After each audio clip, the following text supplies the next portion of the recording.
Hello, everybody, and welcome to the Sandbox Saturday stream. I am Alex Florez, aka Kamisazi, joined here in voice, mind, body, and soul by Lucas's right.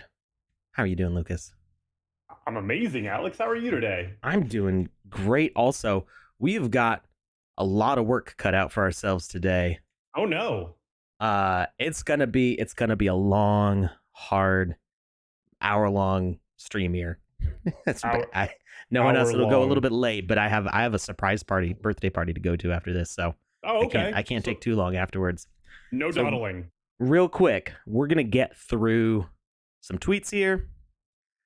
So right now, live on today's Alpha, you can check out Music Mayhem by Gebo Jacob.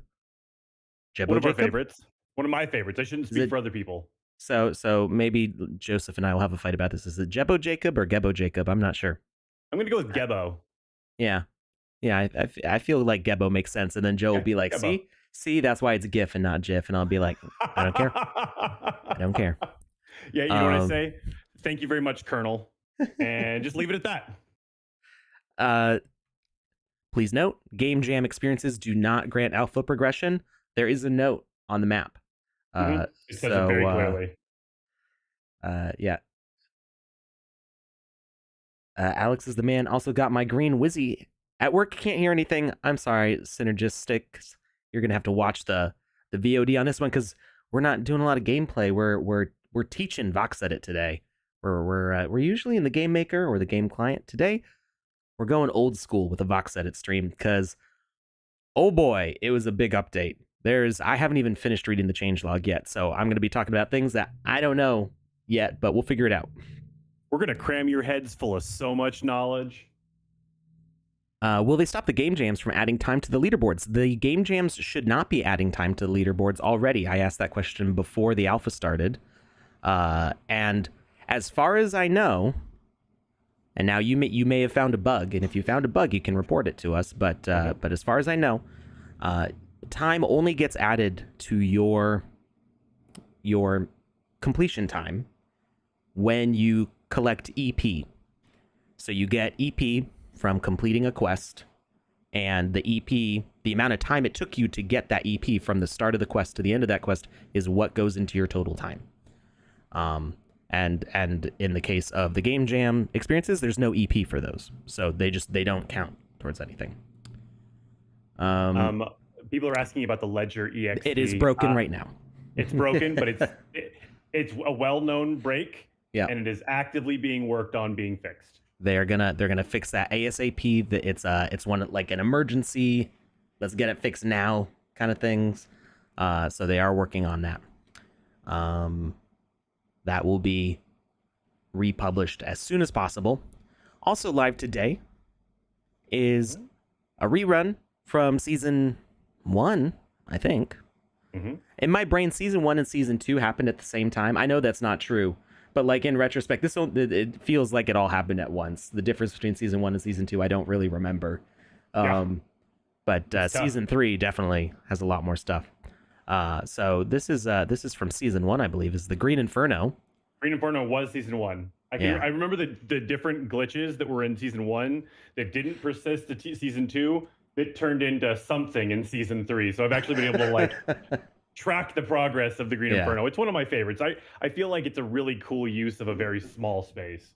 Yeah, it's pretty, and it's got some interesting things. I love when the tree pops up. Yeah, very much so. And the hidden aspects in the wall. I mean, it feels like you can see the whole map at once, but it still takes a little bit to explore it. I like that. Dikakishi 2005 on Twitch says, "Hey guys, I asked this on yesterday's stream and someone answered about a perfect jump. When you end up going blocks that you normally shouldn't, is there a way to recreate it?" So I don't know about a perfect jump, but what I call a Coyote time jump. Somebody in the chat shared that name, and I think I had heard it elsewhere before. And it's named after Wile E. Coyote, because you can just run off the edge and then do a jump. So I don't plan on being in the Game Maker today, but basically what you do is you run totally off the edge and hit jump as soon as you're past the edge of the blocks. And you can even start falling just a little bit, like a couple voxels. You'll start to go down a little bit, and then you jump, and it's called a Coyote time jump. I like that. And you can get significant more distance. The problem with jumping right at the edge of the block, like before you clear the edge, is that with the auto step mechanic, it kind of pulls you down, so that way it's like you're walking downstairs. So it starts pulling you down. If it starts pulling you down before you hit the jump, you'll miss the jump and you'll just fall. So if you clear the edge and then jump, you get a lot more distance. I don't know how long the longest jump is right now, and you know what? I've been really bad. I still have not had a chance to test if speed gems make a significant impact on the game client yet, but I've been very busy. One of the things I want to throw out there really quick in regards to the speed gems comment, I was one of the 5 people that got the Lululand sneakers, like the legendary ones, and they've got a really impressively high speed roll. And when I put those on, it feels different. Like, I can't tell you exactly what's different about it, but I can tell you I went into that situation assuming that nothing would change. Like, I was like, oh, this isn't going to do anything. Joe said it's not going to do anything. And then I put them on and I was like, oh, wait a second. This does feel like the physics are just a little different. So it might be impacting something. Yeah. So the test I want to do is I need to be in a single player experience, probably Sueco, because that has some areas with like a long path, like the beach behind the stage has a pretty long straight path, and I want to time it. We did this experiment in the Game Maker, and it didn't make a difference in the Game Maker. I was actually, I think it was to the 100th of a second. It was like the exact same time, with over 200 points of speed between different pieces of equipment being worn. So I want to recreate that experience in the game client as opposed to the Game Maker, because they're supposed to be matched in features, but sometimes when they're working out bugs and stuff, sometimes something gets fixed in one before it gets fixed in the other. So in the game client, I want to recreate this experiment. If we have time at the end of today's stream, we'll do it today. Okay. So we'll stick around for that speed gem experiment. We'll see if they are making a difference. I know people were trying to, on staff, were trying to make it so that way it would make a difference. And it was working like in some builds, but there were some issues with that. So I don't know what the current state of it is, but I want to definitively confirm what the current state of it is. Because I've got a bunch of items with speed gems, so we can have a big difference between no speed gems and a bunch of speed gems to see what the difference is. Mm-hmm. Luck and magic right now have no impact on gameplay for users. That will change in the future, as we plan on bringing like racing games, first-person shooter games, all sorts of different kinds of gameplay. Those magic and luck gems will start to have a use. This is theoretical. These are ideas that I have, which are not necessarily what it's going to turn out to be. But I can imagine on a car, a magic gem might be like doing tricks off of a jump. Ooh, a drift. And, well, I would say luck would be how well you can drift. Okay. Why is that? What's the difference? Between luck and magic? How do you see the two difference between doing a trick and then drifting?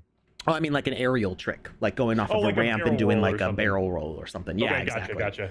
Or, a flat spin, something like that. So doing those tricks feels magical to me, and how good you are at drifting through a turn feels pretty lucky. So it could be anything. Could be different things, but I can imagine that being the use of those gems on a car. First person shooter, magic could be your damage cone, higher accuracy over a distance. Luck could be the ability to have more pickups. That's actually something that's already kind of in the game client. I don't know if it's still in the Game Maker. It used to be in the Game Maker. You could get more pickups on something that had a luck gem. I'm not sure if that's still the case in 0.7. But that's another aspect. You could have more loot pickups for items with luck. And if you were wearing luck equipment, that may make you more prone to get those pickup items or special drops, things like that. So these are all things that are not currently in the game maker or the game client, but putting those gems on equipment is planned to have effects in the future. Just not all of that has been developed yet. So luck improves your ability to get good. There you go. Precisely. Sounds right to me. All right. So those are the two games that are out today, Green Inferno and Music Mayhem. There's also... Oh, community boosters over 32% now. That's exciting. It is very exciting. And there's one specific thing that I wanted to find. Oh, there is a Swaco sale going on, Warner Music Group. There's a Warner Music Pass. I was trying to find details on the Warner Music Pass. Let's see if I was going to ask about that today, so... Yeah, I grabbed one because I want to be in. I don't know. Let's see. They've got an invite to the WMG Land Discord here. There's not more info here. Is there a Medium article? Lucas, can you check our Medium to see if there's a Warner Music article about the pass? I was asked to share info about this, and then I'd have to go find the messages, which I don't have them right in front of me. So tune in Wednesday. I'll try to get more info about the Warner Music Pass. Those are up for sale. I did notice that the shopping cart's not working right now. Paul, Life Made Me, I think it's Life Made Me Paul, like in the game client or something. The name's not in the order I'm used to seeing it. So it says that there's more info in the Discord.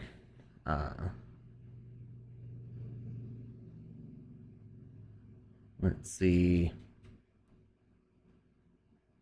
Hello, everybody from YouTube. Welcome. So the shopping cart right now on the Sandbox Marketplace does not seem to be working when you click on it, but you can still buy items directly from their page. So if you've added a bunch of items to your shopping cart and you click on the cart, you'll go to kind of like this error page. But if you click on the actual item, you can buy it from that items page. So that's something that's been reported. Hopefully it will get fixed soon, but it does not prevent purchasing right now. Let's see. Where is it? Ah, here it is. This is what I'm looking for. Care Bears Game Jam. Care Bears Game Jam. What about it? There's a 30,000 sand pool. 12,000 sand for first place. 7,000 sand for second place. Third place is 4,000 sand. And fourth to 10th place each get 1,000 sand. Game Jam begins on September 5th. Now, it's the 3rd. So I think we're starting to kind of enforce that you can't have a game that you've already been working on. So you need to start making the file. I think you'd be okay if you started making it the day of the announcement. This was announced on September 2nd. I don't think you'd get in trouble for doing it on September 2nd instead of September 5th, but definitely don't be grabbing something you've been working on since August, June, July, or May, because that's the order those months are in. Don't be grabbing something from months back and modifying it to be Care Bears related, because that does not qualify for the jams. Don't do it. Yeah, make something new. Make something new. And you've got 20 days to work on it. Deadline to complete and submit your entry is September 25th at 3 p.m. UTC. And there's all the other guidelines. I'm going to share that in the chat here. I just dropped the description for the WMG Pass in your stream's chat. Okay. All right. Let's see here. Wow, it's a lot. Okay. WMG exclusive all access pass. Take your gaming experience to a whole new level. The WMG exclusive all access pass is your gateway to a totally new and unique experience in the sandbox. It will give you 2 rare NFTs. Every pass holder will receive 1 exclusive limited edition t-shirt from WMG Gaming. Is that a physical reward? I don't know. Because it doesn't say a t-shirt NFT. or t-shirt equipment. It just says a t-shirt. They specified 2 rare NFTs in the previous sentence. Yeah, I think that means a physical reward for getting the pass. I think they mean a physical reward. That's cool. A unique and timeless memento signifying your role as an early settler of the metaverse and an owner of an NFT from a major music and gaming NFT collection. So I don't know if that means that that just holding the pass that's the thing that you have, or if it means that maybe there's also like a badge, memorabilia on your account. I'm not sure if it means memorabilia or not. It says memento. Bonus, the Rockstar role on the WMG Gaming Discord server. One of the highest roles only available to members holding the pass. Gives you access to the private Rockstar community, pass holder only channels, and private gaming sessions. Very cool. Bonus, you'll be able to leave your mark on the music metaverse by choosing a song to be a part of the Topsify playlist, which will be listened to by thousands of music fans. You can promote your own music or a favorite artist. What? That... Oh, I'm gonna need to find out more about that because I like music a lot, and I like some more. I like some local bands. If people have been watching for a long time know that I really dig the Hemp Steadies from New London, Connecticut.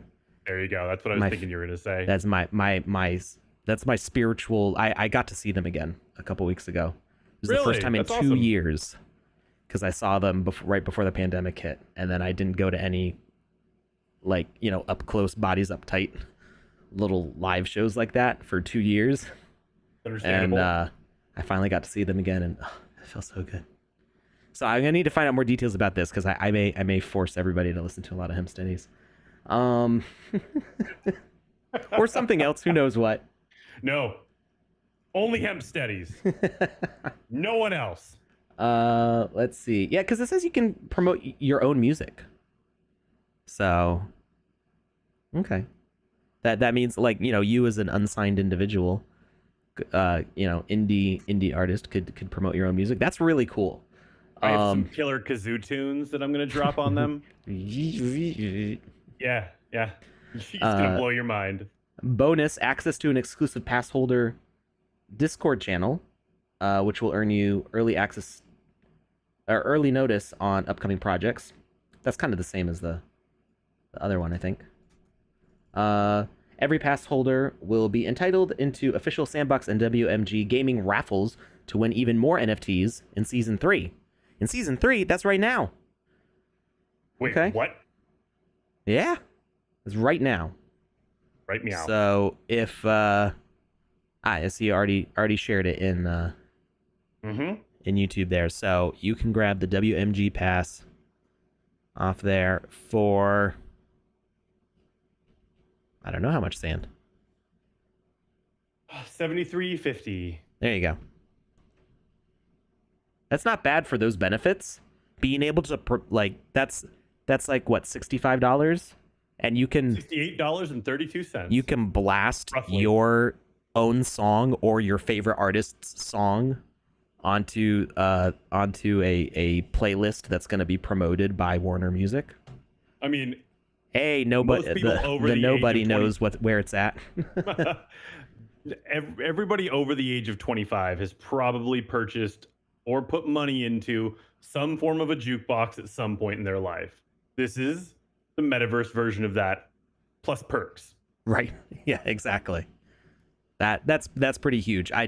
That's what I'm, as cool as much as I love NFTs and all this other stuff, that is the thing I'm most excited about, is being able to be like, this song means a lot to me. Now everybody's got to listen to it. Oh, gotta love my love. This is the equivalent of playing your music on full blast with your windows down, and you pull up to the stoplight, and you just like look around like, yep, you're welcome, everybody. Enjoy my life. Right. All right. So, Dr. Metaverso says Warner Music are giving away 50 alpha passes on September 5th, by the way. That's 2 days away. That's in 2 days. So, I'm guessing that you need that WMG pass to be eligible for that giveaway. I'm not sure. Maybe Dr. Metaverso has more details on that. They used to have the mini ones at diners at the table. They still have those at some places. I think if you go to like Johnny Rockets, usually, if there's a Johnny Rockets near you, they usually have that. Did you know the little jukeboxes? When you have those little jukeboxes, if they have the song "What's New Pussycat" in there, if you play that more than 3 times in a row, the entire restaurant goes insane. I've heard this story before, and I don't remember what it's from. It's from John Mulaney, a wonderful comedian. Yes. Okay. He has a sketch about that, and so at some point after hearing that sketch for the first time, I just wanted to see if it was accurate. And was it? I can tell you that after 2.5 times of playing the same song, the cook came out from the back and yanked the cord out of the wall and then just like pushed the jukebox into the back of the kitchen or in the back of the restaurant. And he comes back out and he goes, "There. Now nobody can listen to music." And I couldn't have been happier. Great. I'm going to be honest. I could not have been happier. Perfect. All right. So, that's a real Footloose moment. Thank you, Nouveau Vibes. All right. So, no one in my DAO won an alpha pass this season. Must be pretty intense. So there's still a lot of passes going out. We're going to be giving out a lot to go out. One here on stream today. What? Yeah. When do you want to do that? You want to do that now? What time is it? It's already 2:40, and we haven't even started talking about VoxEdit yet. We did start 15 minutes late. That's my fault. So somebody asked about when the GMAE results are going to be in. I'm finalizing some things with Andy, and maybe Wednesday. We don't usually do the Game Jam Awards on a Wednesday. We usually do them on Saturday. That's when we've always done them for this stream, but we don't want to delay things too much. So keep an eye out. I will post on Twitter if we're doing it on Wednesday. On Tuesday, I will tweet out if we're doing it on Wednesday or if we're doing it on Saturday, because I need to talk to Andy and just finalize some things.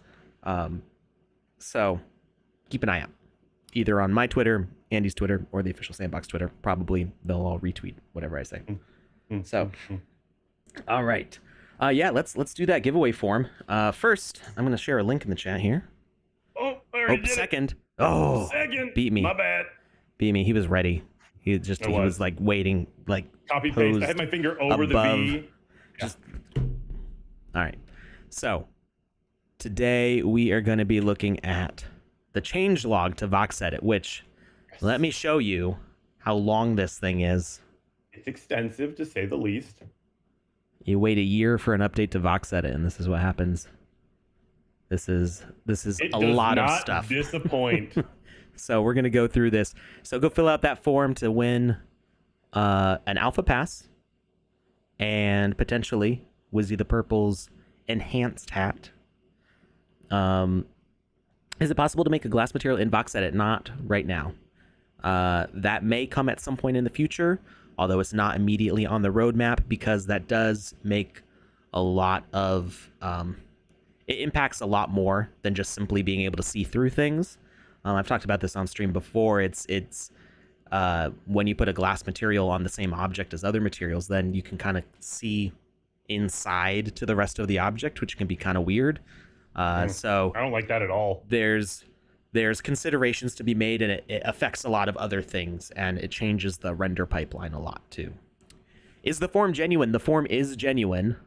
Jazzwolf is one of our very trusted. Did we make Jazzwolf a moderator? I think we made Jazzwolf a moderator. Jazzwolf is an official ambassador / moderator. Yeah, I knew Jazzwolf was an ambassador, but I think a lot of I'm pretty sure Jazzwolf is a moderator on Twitch. So if you see the moderator icon, they are trustworthy. But let me double check. We'll double check. We'll see if. They are Prime Gaming. Oh no, Prime Gaming and VIP. Never mind, they're not. They don't have the moderator. Oh, this okay. VIP. Jazzwolf, do you, so okay, yeah. I think I only made mods for. I didn't make anybody a mod who didn't say that they want to be a mod. I wasn't like forcing responsibilities onto anybody. Jazzwolf, would you like to be a mod? Because we can knight you as a mod right now if you would like. But everybody who's on the VIP list on Twitch is also good. All right, Jazzwolf wants to be a mod. Sure. All right, Lucas, you want to do this? I do not have the ability to do that. I don't think. Oh, okay. Then I'll take care of it. Moderator. Jazzwolf. Can I do that? I don't know. I can block. I can block her. Don't do that. I can report her. And I can whisper to her, but I cannot mod.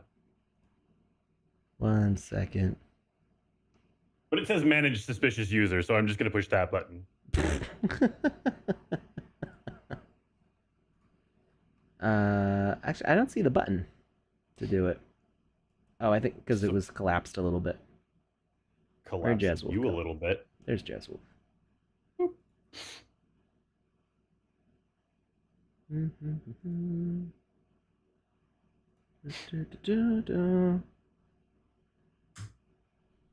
Or is it just like /mod? I have no idea.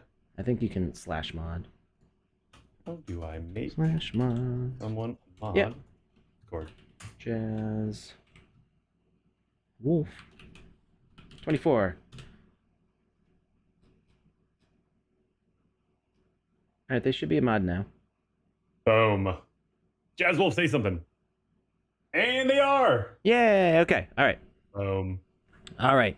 Jazzwolf has been a very long supporter of this stream and as such as an ambassador. So, welcome, Jazzwolf. Use your powers wisely, or else. But yeah, you can. Anybody who has the VIP tag or the moderator tag, you can probably trust them. But you know, it's always healthy to be suspicious. A friend of mine, one of my very best friends, I'm not 5 anymore, but you know, I've got 2 people that I would call my best friends. Maybe 3. Think there's nothing wrong with that. And she was my wife's maid of honor. I was in her wedding party. Very, very good friend of mine for 12 years now, something like 10 years, at least 10 years. And she sent me a PDF on Discord, and I went, what is this?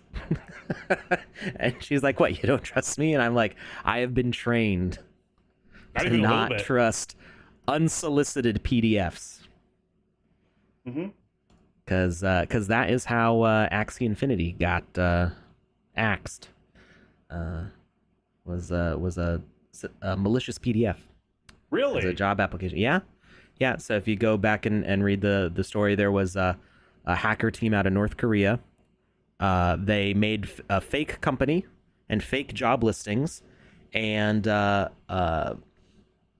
they were contacting one of the high up devs who had access to a lot of stuff, and made him think that he was filling out a job application. And the PDF had a virus on it that let them take over his system, and they had to do some other stuff, but it gave them control over the Axie DAO. Wow. And it's a lot. You're right, Talbear LLC. That is a lot of work to be fake, but they got millions. I think hundreds of millions. Of dollars. I think it was hundreds of millions of dollars worth of Axie tokens because of that, and basically like crippled their economy for a while. Like it was bad. It was stalled for a series of months because of that. Yeah. So it's like, what if I'm not asking for a PDF and I just get a PDF, I don't open it up anymore because you never know. So I like, why are you sending this to me? Having issues uploading to the marketplace. You might be getting 403 errors. I've been hearing some about that. They're looking into that. Is it a bad idea to stream my speed runs? Only if you think you're not fast enough. That's up to you. You do whatever you want. We're not going to tell you how to live your life. Yeah, you can keep that information secret to yourself, or you can get a little competition going. Never going to click on Adobe ever again. And it's rough for me. I used to work in a print shop, so I was living and breathing Adobe Acrobat all day, every day. All right, so let's see, what do we got going on here? New features. I'm just gonna. This is what I shared. The link. Whoops. There we go. We got to get through this. We got like 30 minutes to get through this, and then I got a jet. Just hustle. I'm sharing the link again here in the chat. This is the VoxEdit changelog. You got to scroll down below. You got to take a look at these faces. William Santa Cruz, Alex Florez. I don't know who that guy is. And Nicholas Morone. That's I think William just goes by his regular name for most stuff. Of course, I'm Kamisazi, and Nicholas Morone is Benji. So new features. There's a login, which is for the content collab feature. I feel like we changed the content collab name to workspaces or something like that, but maybe that information didn't change. So we talked about this a little bit before. We have a plan for the dashboard to have like work groups that can each have their own administrator of the work group. Like not a site administrator, but a work group administrator, moderators, artists, developers. You can make your own roles in the work group and change what their permissions are, who can upload, who can modify, who can delete, who can download, things like that. The content collab feature is in beta right now, so it's being worked on. There was a beta run of it that happened to run right when I was going on vacation, so I was technically in the beta but didn't have a chance to really participate. So that is what that login is for. I don't know if you can upload without a login. Will it let me? Let's see.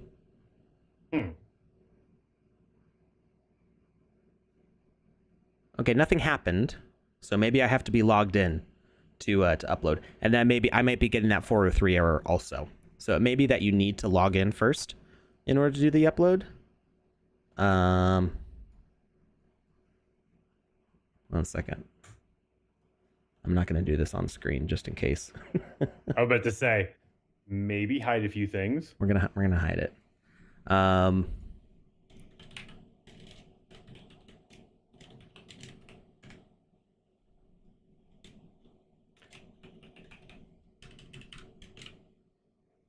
Closing down this form here in a few minutes, maybe seconds. Gonna close it shortly. Waiting for it to get to a certain number. And it's all right, I'm logged in now. there. Let's see if I can upload now. Whoops.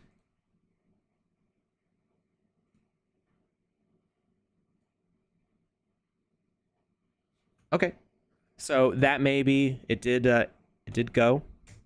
I'm now uploading, so it might be that that you needed to be logged in. Did Lucas freeze? I don't think so. So it's, I think it's related to Chrome moving windows around, because it seems like that's usually when it's done, the issue with you freezing. But I don't know. You seem to be working okay right now. Yeah, I'm dancing around. I'm moving, fidgeting, twitching. All right. So if you're having trouble uploading to the marketplace, make sure you're logged in. I don't know if that's the only requirement, but that login is a new feature. It's part of our upcoming content collaboration platform. So you can create without logging in just fine, but in order to upload to the dashboard, you do need to be logged in. Another new feature, animation channels. This one is huge. Tell us more. Animation channels. If well, let me make sure everybody can see VoxEdit well enough. Oh, yeah, they can see. So before, when you would make a keyframe in VoxEdit, you just have, the single keyframe, which is your rotation and position changes on the inspector. So anytime you made a rotation or position change, it would put a keyframe. But that keyframe would have both the rotation and the position set as a keyframe. So all three axes of rotation and all three axes of position would keyframe on every keyframe. So if you wanted to have a smooth blending motion using acceleration curves on your left and right motion, your keyframes also had to line up for your up and down motion all at the same time, which you could avoid that by making multiple parent nodes and changing the animation on each of those nodes, but that is not practical. So what you can do now is there's a little arrow right here next to my head, next to this lock, and you get X position, Y position, Z position. I'm saying it backwards. Position X, position Y, position Z, rotation X, rotation Y, rotation Z. You can put keyframes separately on each of those frames. So let me see if I can make an example real quick. We're going to delete these nodes. We're going to create a new node, and we're going to put an object on it. All right. So it used to be that you could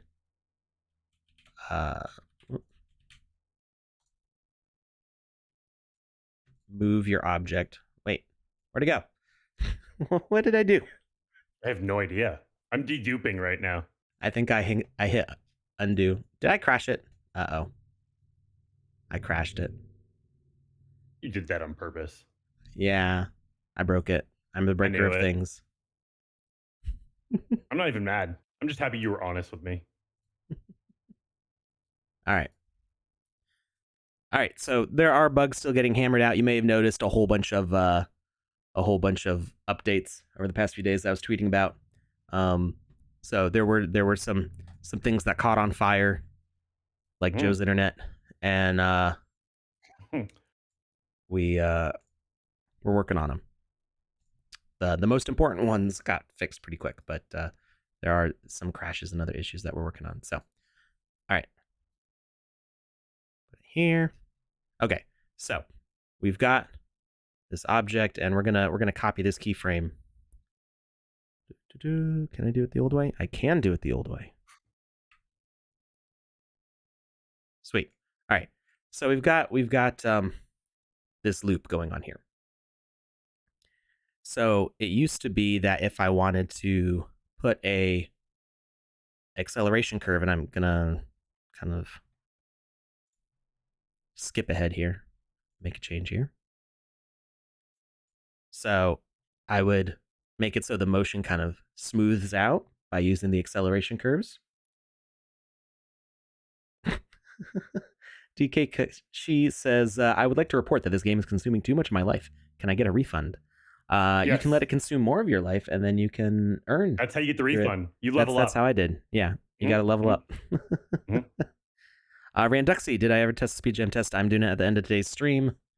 If possible. As long as I get through this fast enough. It's been a very busy few days. The VoxEdit update took over my life the past couple days. All right. So I have an acceleration curve here. Now, if I wanted to put a rotation, so I've got my timeline. The midpoint is right here. If I wanted to put a rotation on the block right here, and I do that, well, I can't do it now. The update fixed it. So what would happen in the old VoxEdit is that me putting that rotation there would have made it snap back to the original rotation on this keyframe. So you're gonna have to get used to the new way things work a little bit. It is better. It's just gonna be weird for a little bit.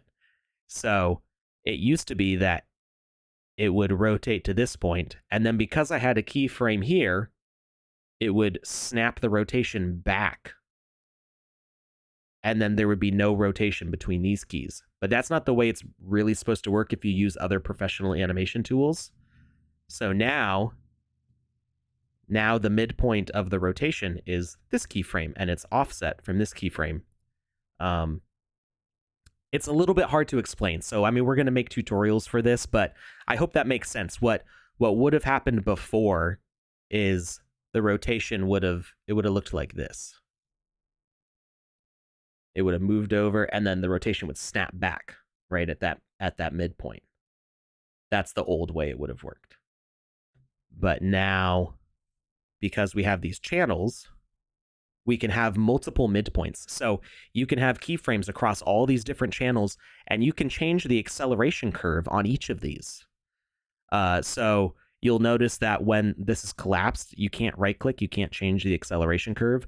We might update that. I've suggested that we make it so that way you can change the acceleration curve across the whole thing by like right-clicking on the main node instead of the channel. So we would call this row the node, and then these rows are the channels. If I wanted to make all of these be like an in to out curve, then I might do it from the node and it would apply to all of the channels underneath. But that's not the way it works right now. There's just no right click on the node anymore. But you click this little arrow next to my head and it'll expand your channels view. And now you can move around these keys, and it creates a lot more fine-tuned control all on a single node. And you don't have to add a bunch of extra nodes to try to get these animations to work more smoothly. So you'll also notice if you right click on the rotation, you can toggle slurp. What does that mean? So slurp is I don't remember what slurp stands for. Spherical linear interpolation. Out of all the potential, is it acronyms they could have chosen? So it's SL for spherical linear, and then ERP is from interpolation. I love it. And you may have heard of it's not slurp, it's slurp. But you can say slurp. Hey. So yes, it will help optimization with reducing nodes also. Because you'll be able to do all of these keyframes on a single node. And the way it calculates will be more practical. Drake MRC is here. Sounds like a cheap drink. Slizzurp. All right. So wouldn't a true curve ruin the blocky aspect? Well, so we want animation curves, not object curves. They're all blocky blocks, but we can make them move with smooth curves. This is something in the works. It's not in this version, but we would like to make custom acceleration curves also, that will be pretty huge for our animators also. So instead of being limited to just instant, linear, and then the quadratic, or what's the other? It's quadratic, and there's no tooltip on it anymore, so I don't remember what it's called. The different in-out, slow in, fast out, fast in, slow out, slow in, slow out, fast out, fast in, fast out. Did I say them all right? I have no idea. Yeah. Just checking you don't talk bad about me, Alex. Why would I ever talk bad about you? Who said that? I'm gonna go Drake. talk bad about him. Drake. Used to be wait, my brain's mixing things up. Are you trying to make a Drake reference? No. Okay. I had no idea. I got a little lost in the duping process.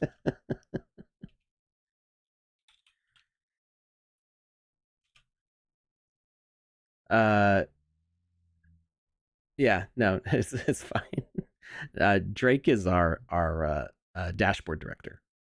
Ah, so. Gotcha. I've heard nothing but the best things about them. Yeah, there you go. But I think he missed the part where I said the shopping cart's not working right now.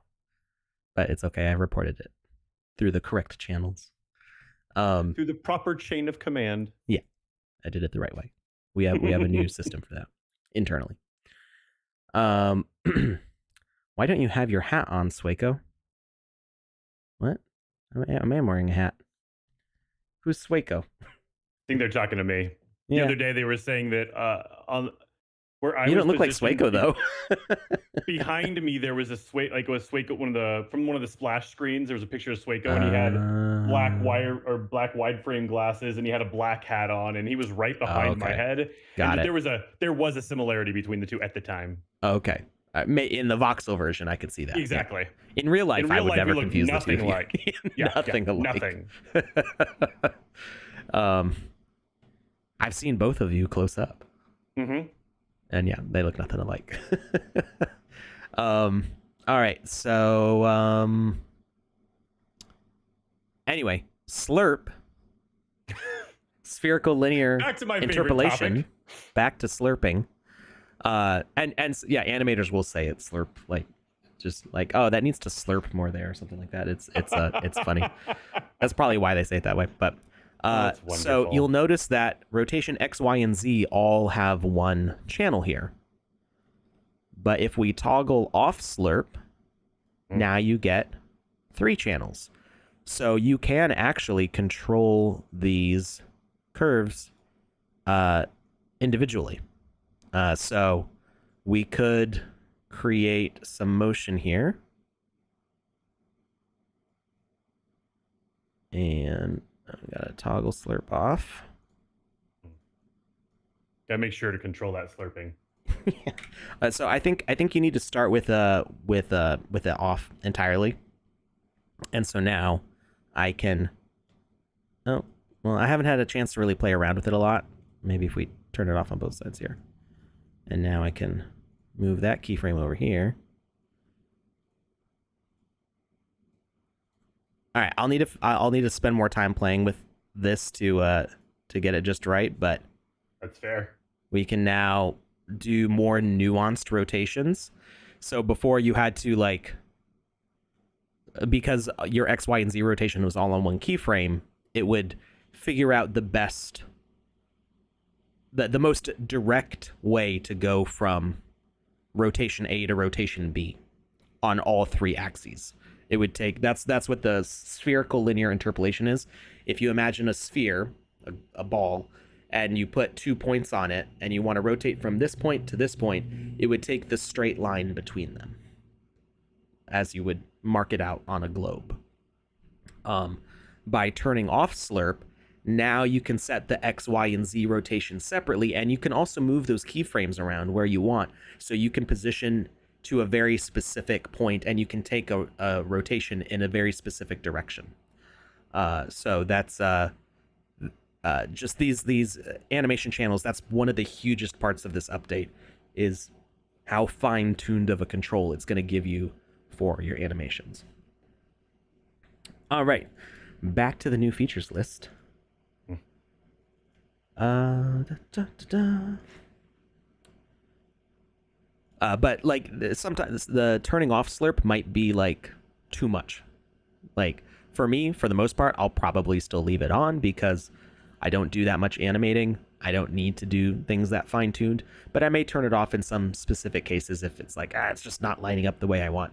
But for the most part, I leave slurp on because it just it's convenient and it's logical.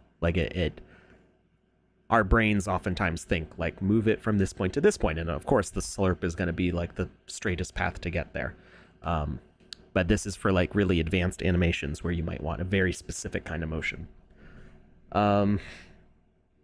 Reference frames for translation. So world, parent, and object reference planes. Now, so this is different from local and global translation. Local translation has been totally removed, and that's actually one of the things that we had an issue with during the update, is that people who opened up old files in the new one saw extra nodes popping in, including templates where they need to be consistent because of the template, so the human template. So if you made a human in the past couple days, and you're seeing extra nodes that say like left arm parent. Just make a new template. You won't have that anymore, and you can just copy the voxel models from the old folder to the new folder, and it should all be set. So we corrected that issue.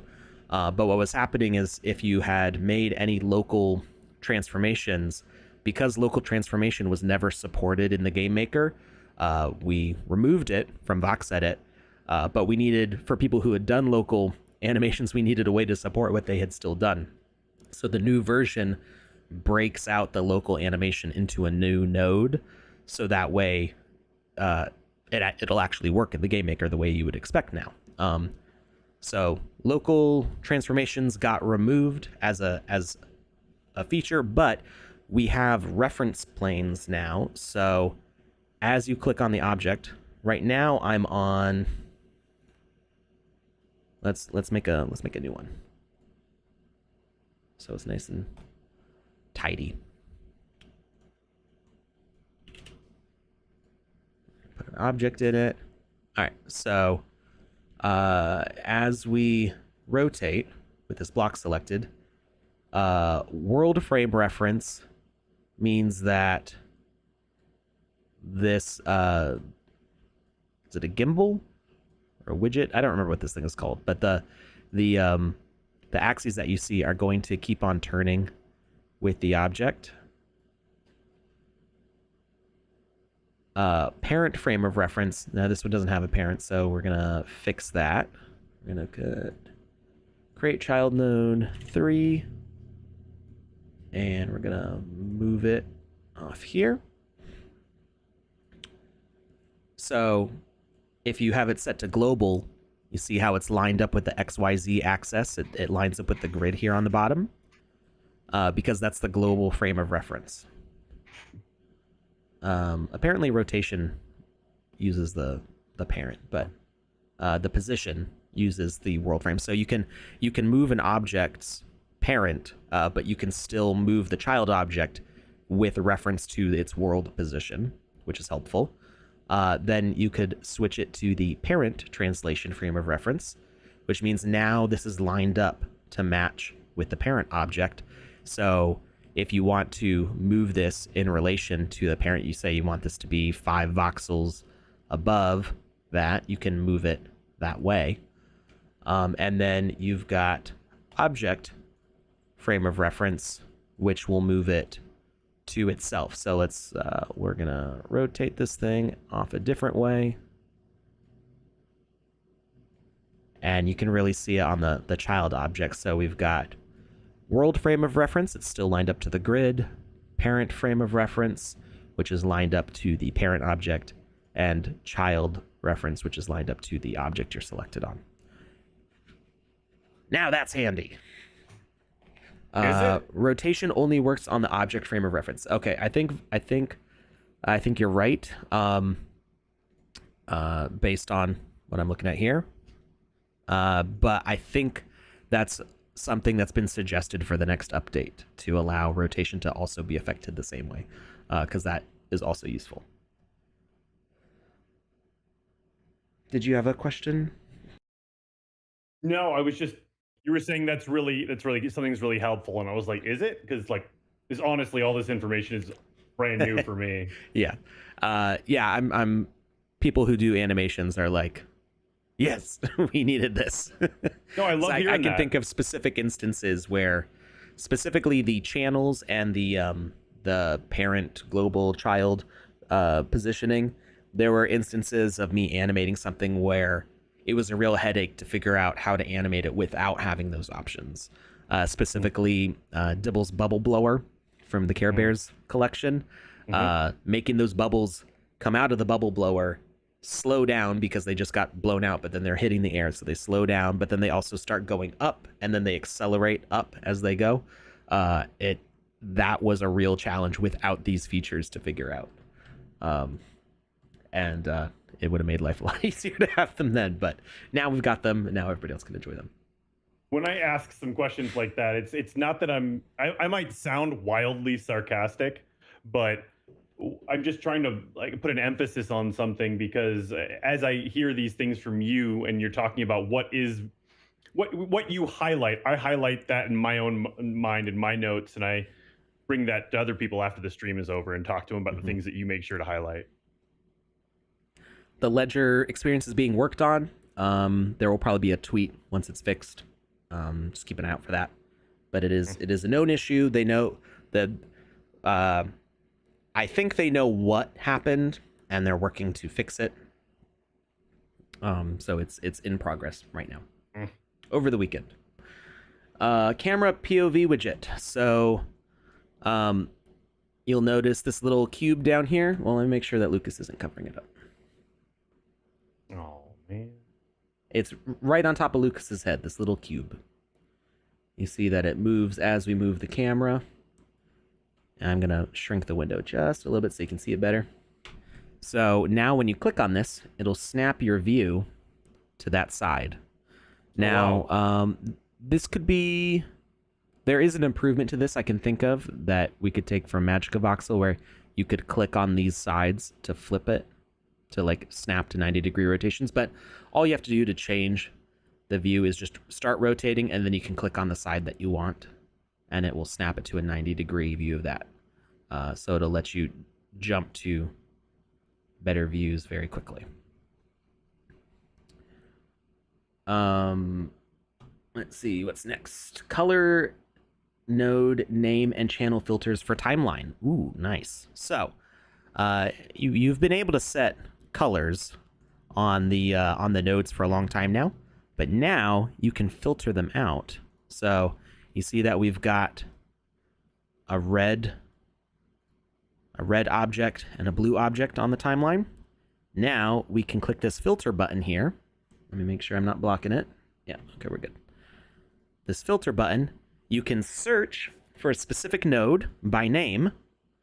So we could say 2. So saving the nodes and knowing what you're saving them as is important. Yeah.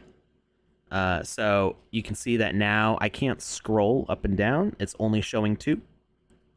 We can remove that, and we go back, and now we can see the number 3 node. We can also filter by color.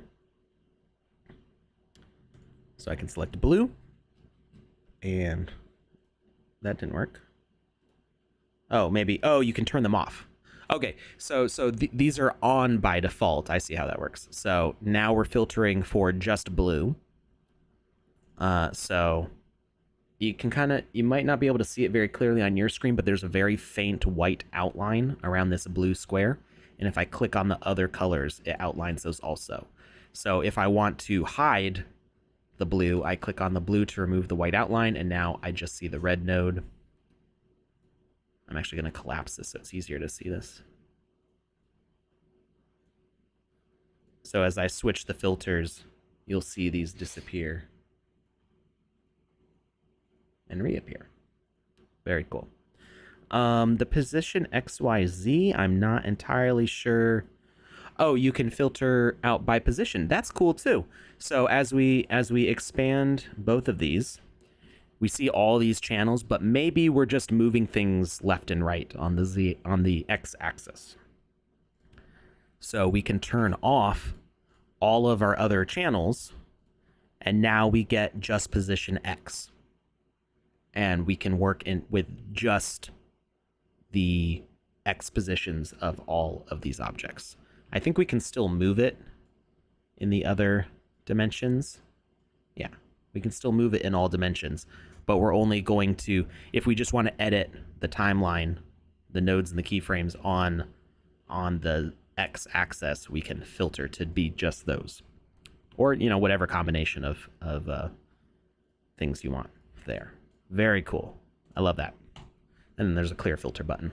So that's going to make, I'm more of a modeler than an animator. I do like a little bit of animation for my models, but I'm not usually making characters with a ton of custom animations. But if you're developing a complicated boss with a ton of rigging and animation, if you're making characters and animals and stuff that have a ton of different animations, like this is a huge deal to be able to organize this way. Hey, Alex. What's up? don't mean to disrupt your flow, but I've got those winners for you if you want them. Yes, absolutely. So, who won an Alpha Season 3 pass? Alpha Season 3 goes out to official Raffi over on Twitch. Congratulations. You have just won yourself an Alpha Season 3 pass. Congratulations. And the purple hat goes out to another Twitch user. I don't actually know how to say their name. I see them in there all the time. It's IURIIMTL. Eerie. Is it Erie? Like Eerie, I think. Erie. Yeah, but then you can compress it. I might be saying it wrong, but Eerie can let me know. On the end. That's how I've been saying it. So, okay. Eerie's been here for a long time. Yeah, for quite some time. So, congrats. Yeah, congrats. Your contact or your information's all been written down. We've got it all noted. And when will you be doing the next send out of hats, or do you think you'll be sending those out? I caught up on sending the ones that so Conrad and Joe, when they give away hats, they have to like give me the addresses and stuff. So I know that with Joe being gone and stuff, there were some missed streams, things like that. So I might have the complete list from them, but I need to check with them. I did send out everything that I had today already. Okay. So, I mean, the next send out will probably be tomorrow. If Joe and Conrad have more names for me. Fair enough. Thank you very much. All right. Moving along. Delete material button in the material panel. Oh, that's cool. So if we go to edit, we can now remove a swatch. Very convenient. What happens if we remove a swatch? Did I break it? Hopefully. Right now, your box reminds me of BMO from Adventure Time. So did that... Oh, I think that deleted all the voxels of that color, which is actually like a better thing. That's really cool. If I make a bunch of stuff here in different colors... Yeah, if you can delete a specific color and that's it, just that one. And then delete. Yes. Awesome. Yeah, okay, I'm not an artist. I don't use VoxEdit. I have before, and I know how to use it, but I don't use it very well. Just lack of practice. Yeah. But I realize how insanely helpful that would be. Right. Or could be. That's super helpful to have that, because it used to be my method for getting rid of voxels that way. So like if I wanted to get rid of these orange ones that are all kind of like, you can't use the bucket one because it only removes connected ones, right? So the only real way to get rid of it would be to fill this up with that color before. So I would select this orange. Did they change the selection picker? Oh, it's O now. It used to be I. Interesting. So then I would fill it up with that color and then erase that color and see it would get rid of them that way. But see how it missed some? It missed ones that were behind other ones that got covered up and blocked. So it would kind of work to do that, but it wasn't perfect. And now you can just delete the swatch and they're all gone. I love it. I love it. Thanks, Big Worm, for watching. We'll see you later. Have a good weekend. IPEC says, I had a compromised wallet last season and I opened a ticket. I'm participating giveaways with all the same social media. Can I get a badge for season 2? I'm not sure. That would be something to ask on your ticket. I don't think that we're able to change that, but with a compromised wallet, that is something that we're aware of is an issue that has to be resolved. So you can try asking there, but I don't have a specific answer for that. I'm not able to. I can't make any changes to the memorabilia system myself, so I'm not sure what they can do, what support staff can do.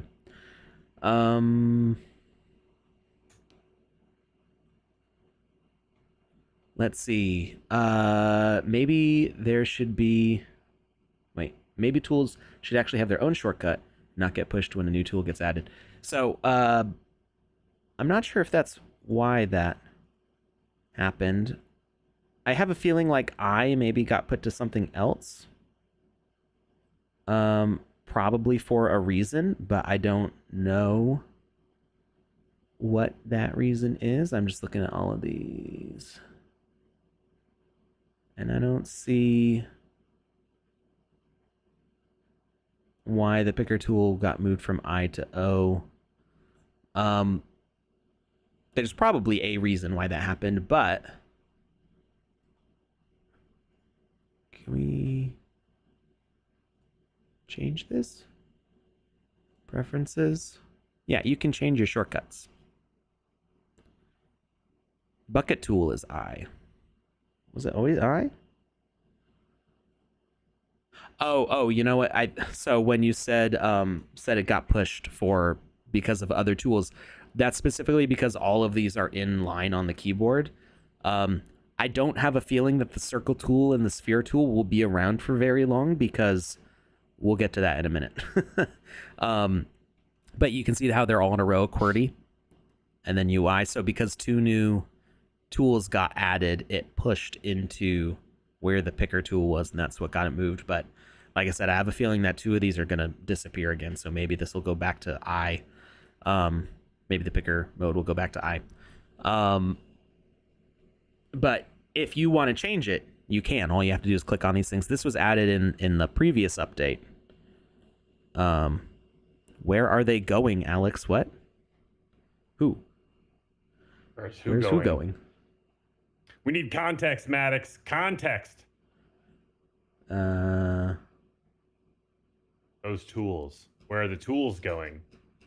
Oh, like I said, I'll get to that. But yeah, in the previous update to VoxEdit, preferences added shortcuts. So you can change these to whatever you want. You'll also notice that Control Z and Control Y are undo and redo. Do we have copy and paste? I thought that copy and paste was going to be here. Maybe you can't change those. Let's see. If I select a section. No. I thought copy and paste were going to have a shortcut key now. I guess not. I don't know why not. I'm gonna go make some trouble later.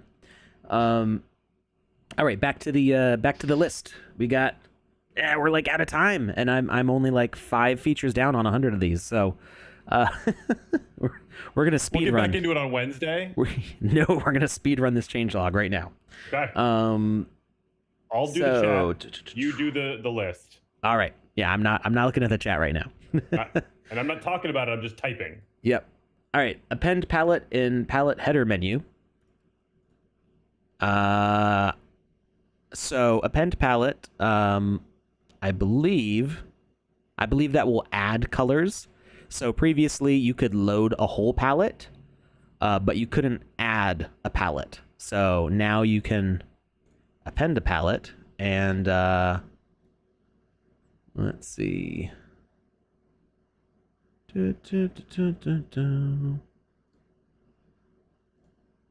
Now if I grab the VoxEdit extended palette, yeah, it adds it onto the end of the list.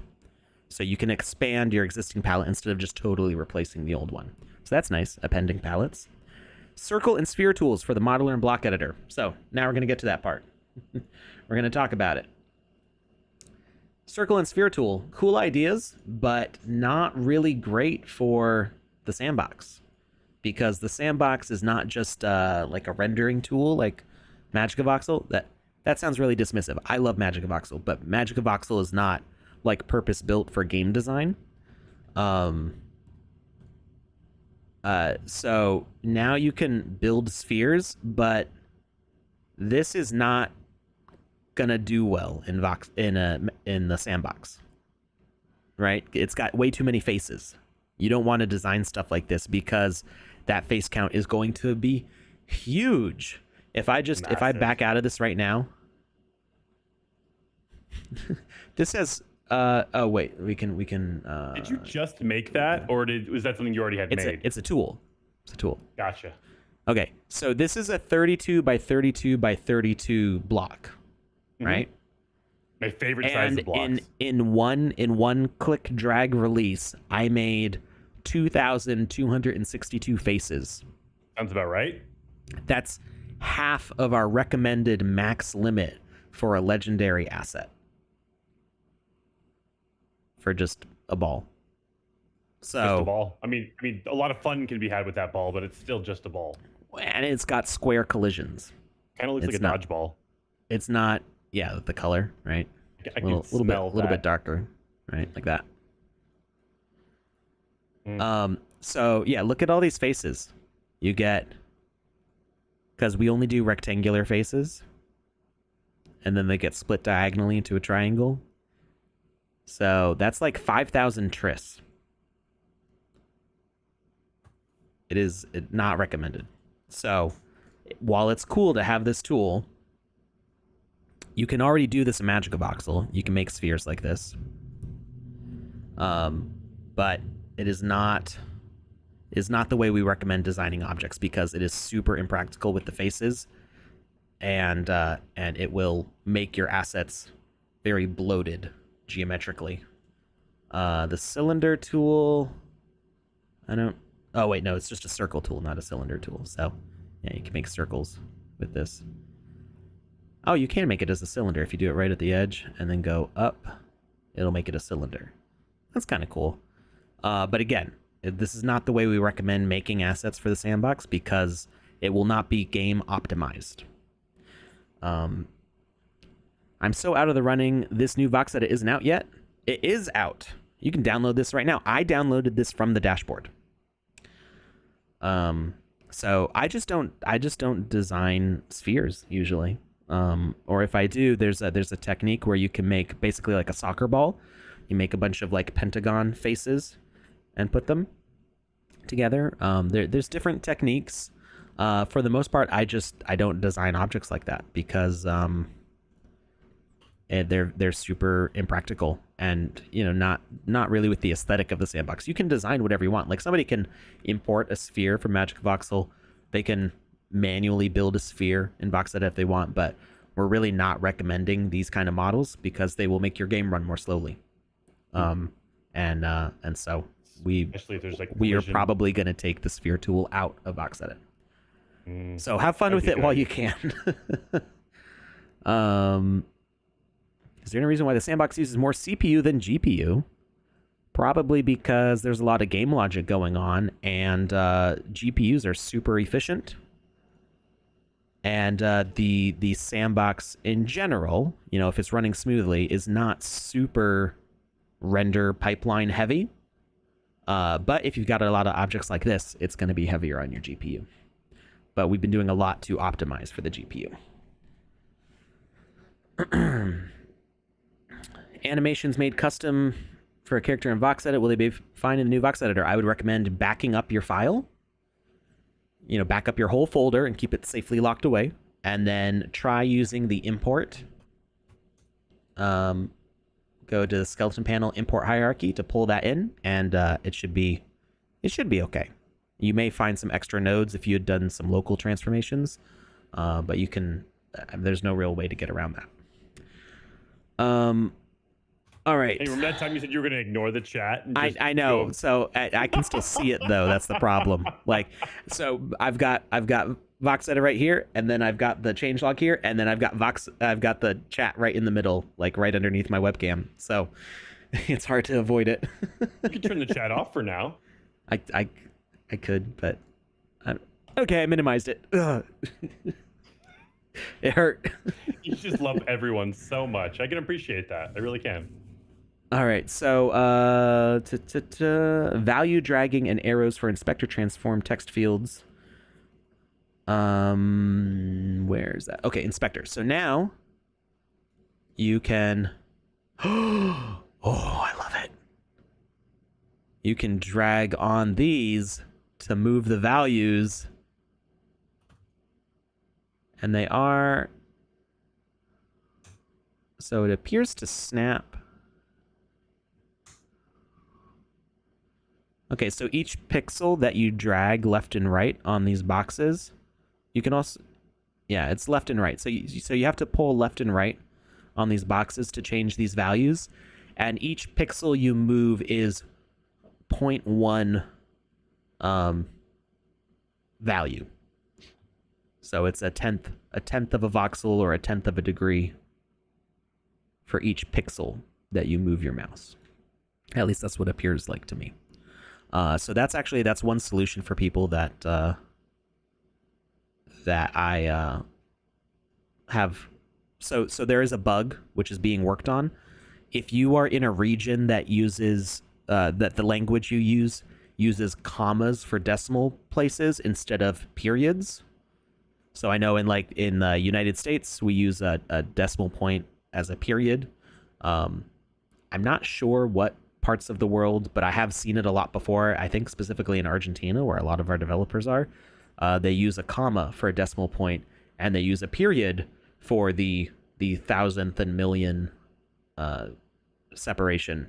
After every 3 digits in a number. So it's a little weird to get used to that, but I have seen that before. So this problem was reported to me only by people who used a comma as the decimal point in their language. They couldn't type in a decimal value. And no matter what they did, they tried using a period, they tried using a comma, they tried copying and pasting, they tried just deleting the 10th place and replacing that. No matter what they did, it wouldn't let them set a decimal value. It would round to an integer. And I think it was only happening to people with the comma decimal point. So that's being worked on and will hopefully get fixed. But I didn't realize this was a thing that you could do, because you can pull these left and right, and each pixel that you move is a tenth of a voxel. Maybe that would work for accurate positioning, because it appears that since it's 1 pixel per tenth, it's always going to snap to that 10th value. Whereas if you move it on here, you can get smaller than 10th values. You can move it a couple pixels. Like if I zoom way in and you look at the numbers change, I can move it several positions before it goes to the 10th value. So it's not, it's less accurate, more fine-tuned here, but using the slide on the inspector will snap it to those 10th positions. Very cool. I love that. That is there. That's a really nice. This is a bigger target than trying to grab these arrows sometimes, depending on how your screen's set up. So it's actually kind of nice to be able to just snap to these amounts here. That's very cool. Does that zero it? Oh, sweet. Does it? I just tried clicking dead center, right? You can zero by clicking these little wonderful. diamonds. I love it. So for angles, it seems to do it on all axes. Maybe if you have Slurp off, it won't. No, it still does it with Slurp off. But so rotation, it'll zero all rotations, and then position, you can zero on each axis by clicking on those diamonds. Sweet. I just figured that out by clicking on the interface, so that's cool. Double clicking a node in the viewport now edits its attached model. Yes, I've been wanting this one for such a long time. Now you can double click on them and it opens the model. I like it. That is so useful. You don't even know.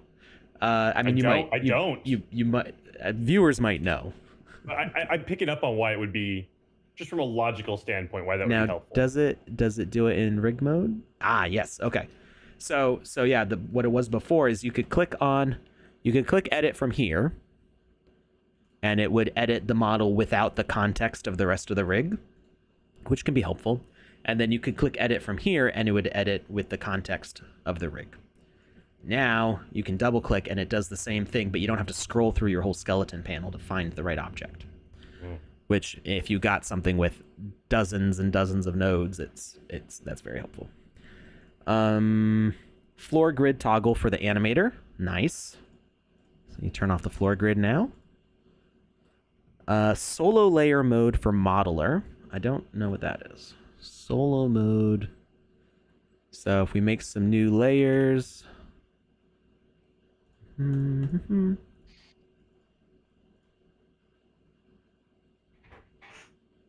What is that?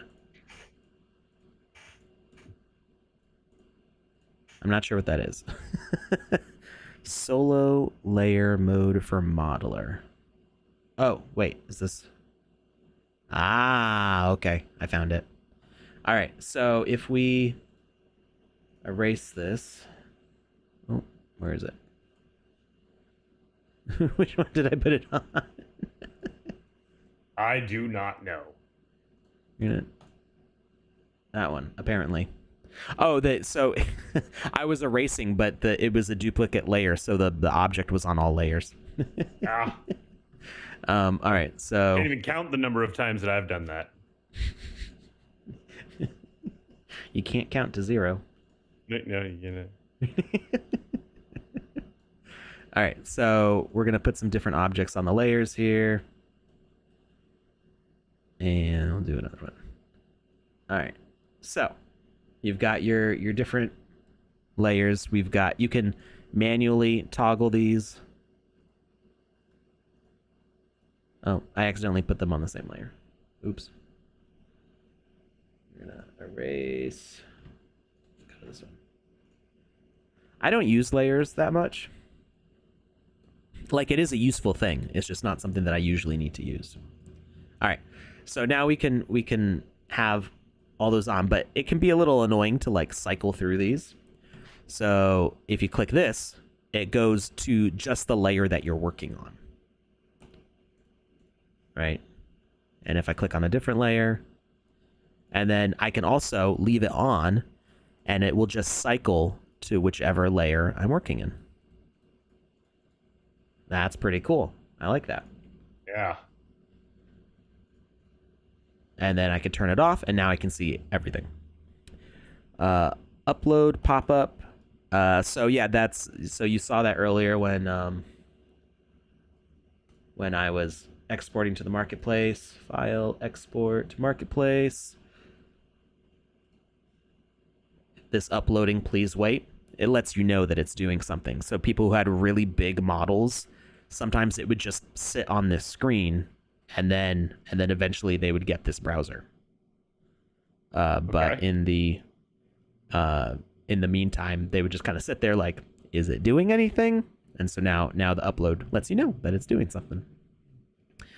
New and improved themes. Let's check these out. Preferences, color theme, purple theme. Yes, I want to change to the purple theme. Interesting. Yeah, I mean, this is cool. What does that mean? Just the theme of the program window. You got a gray theme. They're just like, it's not that different. Just it's been modified a little bit. And then you can always change your accent color. I like using the orange because I'm me. Not a fan of layers too. G is us says solo layer is so much utility for workflow, hide layers for interior work. Yeah, it is really. So the way that I model, the kind of work that I do in VoxEdit, I don't usually need layers, but if you're doing like architectural stuff, doing building interiors, I can see how that's really helpful to just be like, hide all the walls. So yeah, it's kind of like if it fits your workflow. And that's what really a lot of this stuff is. Like, there are people who are never going to need to touch the animation channels. There are people who are never going to need to touch the modeling layers. But it is very good to have those tools for the people who do need them. Let's see. Tab system for library and inspector. Is it? Maybe it just... Oh, so this is improvements. These aren't new features. This is just improvements. So I guess the way these switch out is different. Did these used to pop out as one window before? I don't remember. I think they used to pop out as one window, and then you couldn't look at them independently. So now you can have separate ones. I'm not 100% sure on that though. I don't remember. Vertical layout for inspector.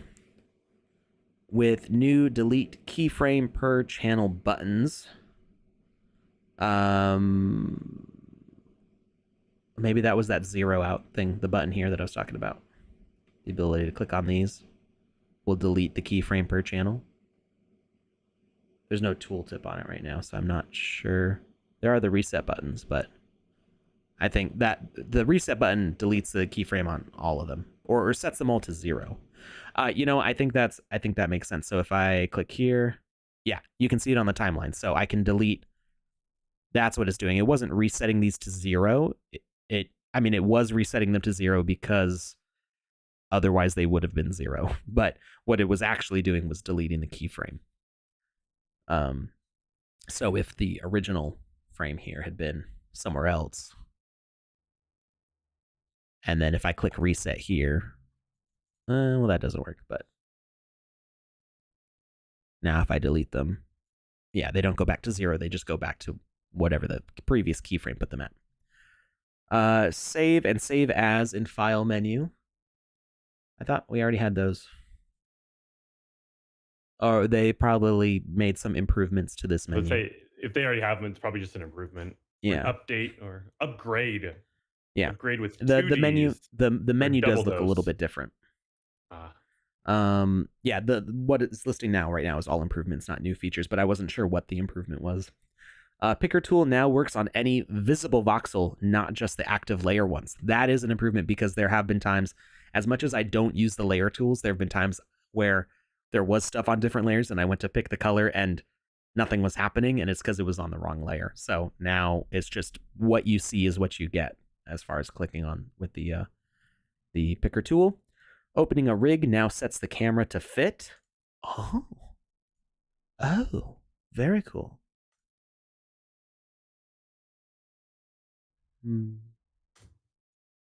So it's not opening to like a default camera position. It's opening to one that fits your work in it. Added a shortcut to sync to from Magica Voxel, which is Control M or Command M and Shift Control M or Shift Command M. Okay, yeah, so Control M, sync to, Shift Control M, sync from Magica Voxel. That is a whole, I don't know if there's a tutorial out about syncing to Magica Voxel or not. That's not something I've used a lot because I really haven't been using Magica Voxel that much lately, which makes me a little bit sad, but it's just the kind of work I've been doing. It was easier just to work in VoxEdit. So I hope somebody's made a tutorial for that if they haven't already. If they haven't, they should, because it is a very useful feature for a lot of our artists. Added a shortcut to return to rig from editing a model, escape.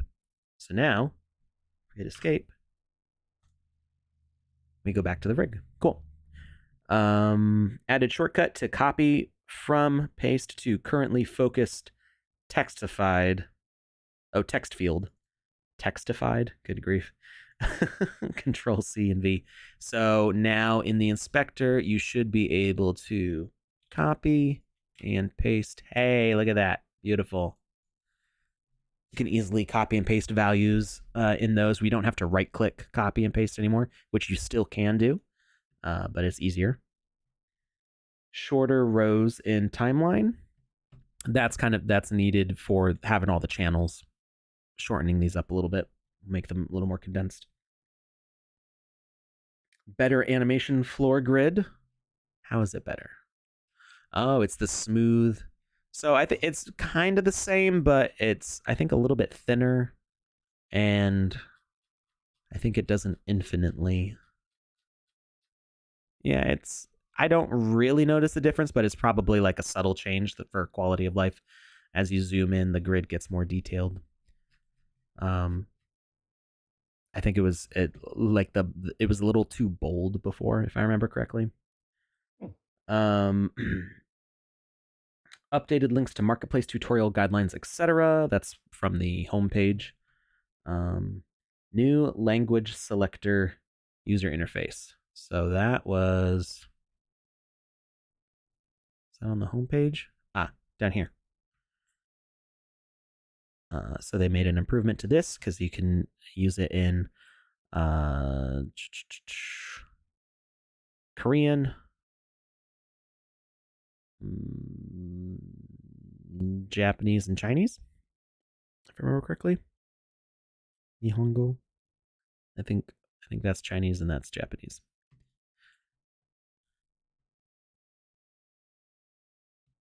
They made a left to right scroll bar on the skeleton selection. That is very important. Wasn't there one before? I feel like there was one before, but it was just very hard to see. But you could also always hold shift and scroll. This VoxEdit update is the best for that alone. All right.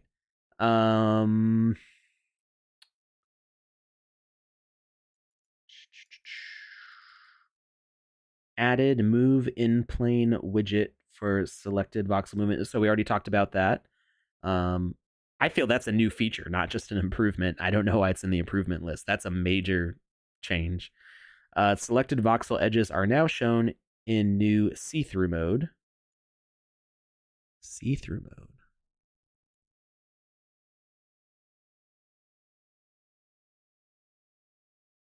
What's see-through mode?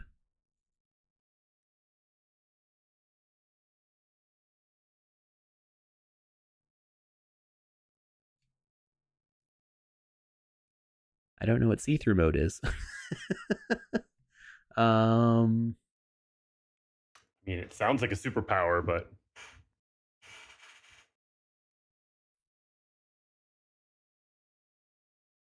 Ghost? I don't. Oh, maybe.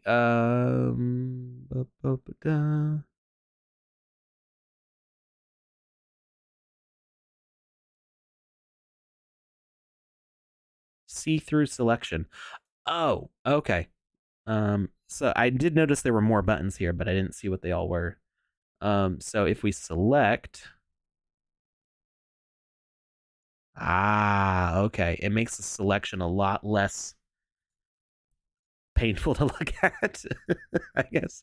So, or not painful to look. Actually, it makes it worse, but better. It's more confusing to look at, but it's more functional. So before you wouldn't see, you would just see the front of the voxels selected like this. Now you have see-through mode, so you can see that things further behind. You get a better sense of how much you have selected. Orthographic camera is better. I never use orthographic camera unless I'm trying to measure something very specifically. Maybe it has to do with the camera motion.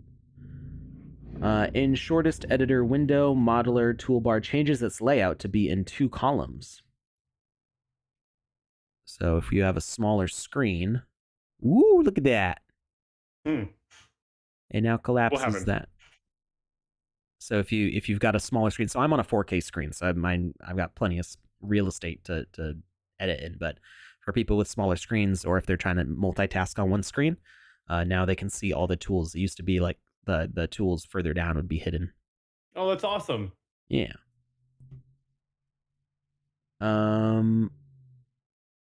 Orthographic camera is best. Perspective used to test visually. I mean, I always model on perspective camera. It's just so I like having the option, right? Like that's actually why I don't like Cubicle, is because Cubicle only has orthographic camera. And for me, that's really disorienting. I'm used to working in perspective, but if you're used to working in orthographic, it's nice to be able to switch between the two. Let's see. In shortest editor window, oh, I already did that one. Voxel and node count for animator is improved. Yay! Look at that node count. Now you can know how many nodes you have. Oh, wow. So I think voxels was always in the modeler, I think, but maybe wasn't in the voxel count is kind of not super meaningful because it doesn't actually mean anything for optimization's sake of like the way Faces does. But it's if you just want to know, it's fine to know how many voxels you have. But nodes is super useful if you're trying to reduce the amount of nodes you have, and you see that I've got like, oh, I've got 250 nodes. Maybe I should cut it down a little bit. So that was a really good one. That one, Bunny was pushing hard for that one. Changes. Animation max length is now 30 seconds. Hey. How long was it before? 20. Okay. Actually, you can see like the hat here is 20 seconds. Yeah. If I had waited to the update, I would have had an extra 10 seconds to put on that hat animation. I feel like having the full 20 seconds was enough, though. You did a lot with that 20 seconds, but I can see that extra 10 seconds giving you a lot to work with, but still. Yeah. No, I think it was good. I think it was good. This gives you something to work towards with the next hat. There you go. See, the thing is, I wanted there to be enough space, and so that way the loop wasn't annoying, where it's just like constantly like the hat jumping on your head. It's like it chills out for a while and then pops up and then whacks your microphone. Yeah. But I would have used the 30 seconds if the update had come out first, but it's okay with 20 seconds. Removed long way rotation backwards compatibility kept by auto adding a middle keyframe. So long way rotation, I think, was broken for a while, but if you had it selected in an older file, now when you open up the file, it's going to insert a keyframe to make your rotation complete the way it was supposed to. Check your files, check your animations, because that may have an impact on acceleration curves. Just check it to make sure it still looks right. How long is the stream? I need to go to sleep. I need to get to a birthday party in an hour, so it's not going to be much longer. We're speed running these. Removed local transformations. We talked about that earlier. glTF is now exporting all animations for animated assets, not only the ones that have more keyframes. This was a problem before. So like you have the T idle pose, which has like no extra keyframes. It's just the first frame. When you would go to export a glTF, that one wouldn't come with it. So now, if you have multiple static poses, the glTF will load those as well. Remove keep position through rotation unintuitive feature. Yeah, I never understood what that did exactly. I knew that I was supposed to use it for one specific task I was given to like clean up some files, but I didn't really know what it was doing. Node names are now limited to 24 characters. I'll keep that in mind. New animations now take first frame pose from the current pose. Nice. So let's not mess with this one. So if we position this thing all oddly like this, but then we have it animated. So we say, okay, on this frame, and we make a new animation. Oh. Now it is on that specific frame. So you can find where you want the exact, I want this to be on this pose. You made like a cool animation, but then you want to like render at a specific pose. You can like take that specific frame, make a new animation for just that pose. And it's good for doing character animation because you can follow up like different actions that go one after the other and stuff. So that's cool. Works nicely. Why is logging in important in VoxEdit? That's for the new upload platform. We talked about that a little bit earlier. It's not live yet. You do need to log in order to upload at all right now, but we're working on that new content collaboration feature. You're all going to have like a main work group, and you can make your own work groups. It's going to make a lot of cool stuff possible. But you don't need to log in to work. You just need to log in to upload, which you needed to be logged in on the dashboard anyway to upload before. So it's just one extra login for that. Let's see. VoxEdit now only runs as a single instance. That's probably more efficient. I'm guessing Task Manager would have like multiple things of Java running. New keyframe is disabled while playing an animation. So it used to be that you could accidentally make a new keyframe while doing playback, which is not ideal. Inspector Inverse kinematic values are no longer editable while playing an animation. Basically the same thing. Timeline rows are now a bit shorter. That was already mentioned above. New keyframe is... Wait. Did I skip a line here? Nope. Alright, I'm just confusing myself. Removed scroll layer buttons from model viewport. Scroll layer buttons from modeler viewport. Easier to work with the translation widget.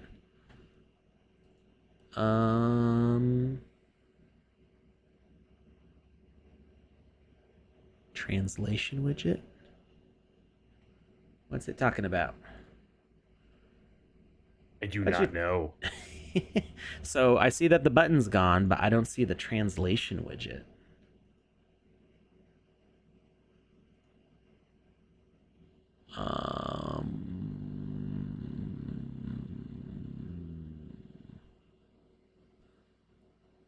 Anybody else know what the translation widget is?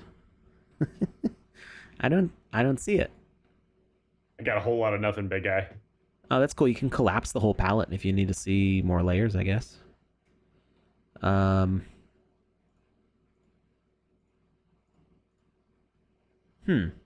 there were buttons to like scroll your voxels around. Maybe this is what they're talking about, this being the translation widget, but oh, got it. Okay. Yeah, this is an improvement, I think.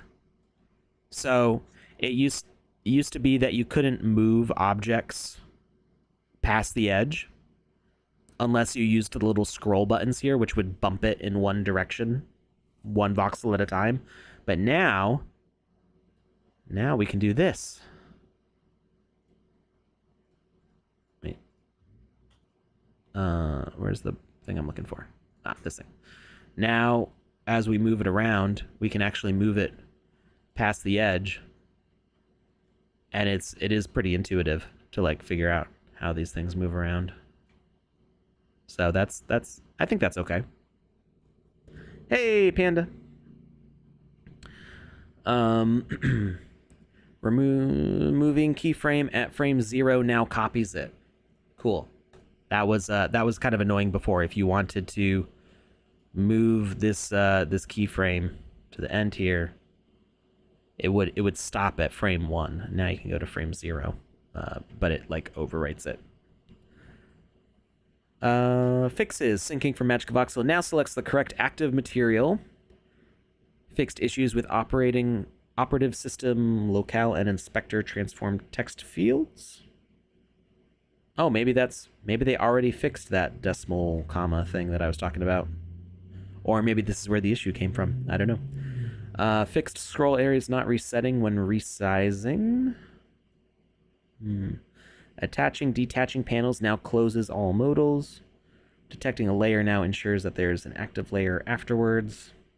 Deleting a layer now ensures that there's an active layer afterwards. Oh, I've probably done that before. Deleted a layer and then couldn't click on anything, and I was confused as to why I couldn't click on anything. Loop and zoom bars are now much better behaved. Yeah, I mean, I don't really notice the difference, but maybe I just wasn't having the issue before. Detaching panels now enforce a minimum size. Good. Undo and redo buttons no longer break selected voxels in modular. Cool. Zoom to fit now shows at least 2 seconds. Oh, yeah, that's good. So before, when you'd open an animation that was less than 2 seconds, it would stretch stretch out all 24 frames to be really huge, and it just became difficult to look at. So that's nice that it has a minimum size. Recovered most functionality while animation is playing. Editor no longer crashes when stress clicking attach detach panel buttons. Stress clicking? Who's stress clicking? I stress click all the time. Just like... I'm literally doing it right now. Skeleton now trims down 2 long node names. Save confirmation pop-up trims down 2 long file names. Text in welcome screen has better readability now. Opening a non-existent recent file no longer crashes VoxEdit. Yay! Default theme no longer has the same color for the grid and the background in the animator. That was... So people were having an issue. They'd install the newest version of VoxEdit and they wouldn't have a grid. And all you had to do was change your color scheme theme and it would fix the grid, but that question came up a lot. Using the bucket tool in paint or erase mode outside of the volumes in 2D views no longer crashes the editor. I didn't realize it crashed the editor before. Frame tool didn't create an undo step. New keyframes will no longer add them to read-only template nodes. New keyframe will no longer add them to read-only template nodes. Oh. That was... When IK's been in there. IK's been in there for a while. I just don't know how to use it, so I didn't tell anybody. I mean, I didn't hide the fact that it was there, but I'm not...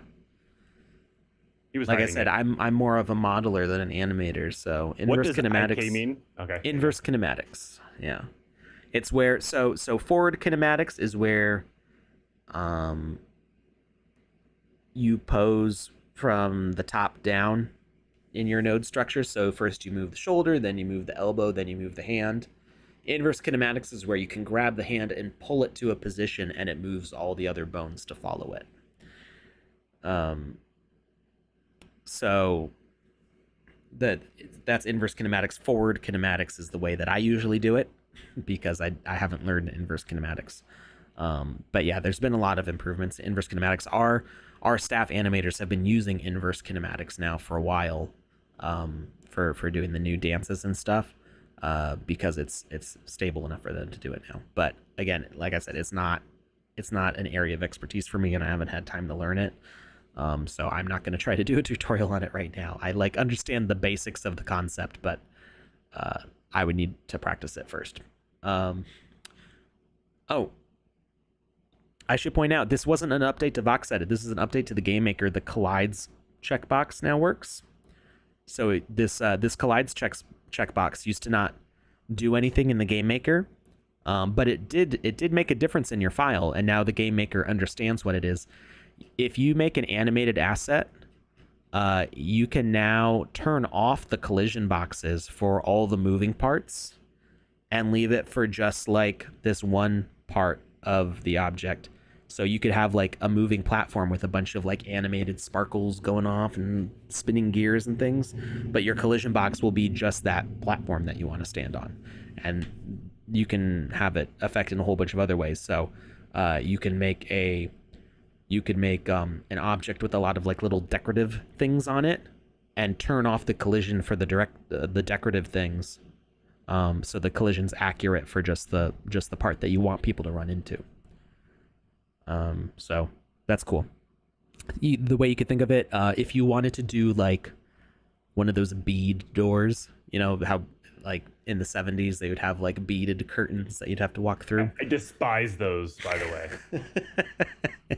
If you're making one just for Lucas, you could make the door frame have collision, you know, have a top object, side objects, bottom objects, all with collision. Maybe be part of a wall. You could do collision for the walls and make sure that there's a hole in the collision for the doorway.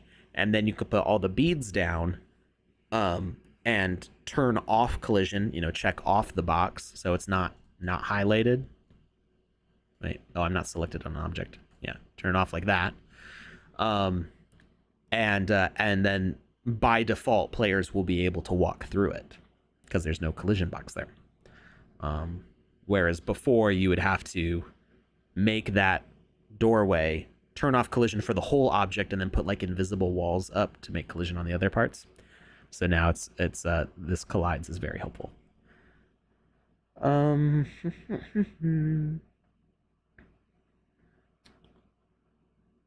Camera reset was changing the near and far planes. Interesting. Is that like a Sesame Street sketch? Near, far. I'm really glad you picked up on that. That was wonderful. Hunter. That's a very specific like Flash animation joke, which I hope nobody gets. Camera reset. Okay, block editor kept old undo steps in between sessions. Interesting. I guess they removed that. Screen rectangle tool in block editor now renders rectangle on top. What does that mean?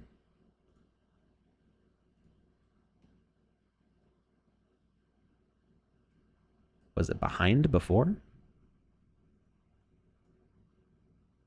Or, oh, maybe that it's doing the color?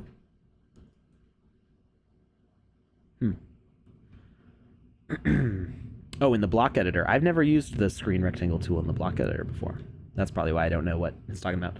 2D views now update properly when the user cancels an action. Select mode with the face tool on empty space in 2D view no longer crashes the editor. Good. Screen rectangle tool in 2D views was mirrored on X in top and bottom views. That was a problem. I remember that. Next keyframe button and shortcut now work properly. Copying pasting keyframes no longer crashes the editor. Tweaking an IK constraint was making it invisible. This is like the greatest hits of bugs here. There's a see more button at the bottom of this. What? No, there isn't. There is. Oh no. When you get to the see more button, you say no. Where are we? We're here. Oh no. Moving, copying keyframes now creates an undo step. Palette header menus are now correctly rendered for a detached palette panel. Adding, deleting layers now move the scroll properly. Deleting a model keeps its thumbnail in the cache. Interesting. Kept. Deleting a model kept its thumbnail in the cache. Oh, good. Yes, that was annoying. And it actually caused bugs before. So that's nice that the old thumbnail is getting kicked out. Opening a VXM now sets the first visible layer to be active. Bucket tool with select paint erase mode wasn't working well on the right bottom back bounds of the volume. That's awfully specific. This is all the cleanup. This is what they've been working on for a long time. Rectangular selection now works even if the left bound is behind the 0 frame. Nice. That specifically bugged me a lot when trying to select things and I would click in the wrong place. Loading a non-palette PNG as a palette no longer overwrites the first slot with a white material. Deleting VXMs from the library and creating new ones with the same name will no longer show an old thumbnail. That's related to that caching issue. Having a different decimal separator than period set in the OS's region settings no longer crashes VoxEdit. So I feel like this is the fix that broke the other thing. So it was crashing VoxEdit. It no longer crashes VoxEdit, but it just doesn't let you use decimals if you live in a country that uses commas for decimals. It's like... Makes sense. I'm actually going to screenshot this and because I hadn't read this whole changelog when that issue came up. Creating so that's decorative. One of the big things that broke stuff. Well, I mean, it's not a big break. It's just means that people in those using those languages can't do 10th of a voxel. They can't type 10th of a voxel increments. I gotcha. They can't do super accurate stuff. They just have to eyeball it, which is not ideal. But I think they can use that slider. I mean, I didn't know that was a thing, so I don't know if they tried that or not.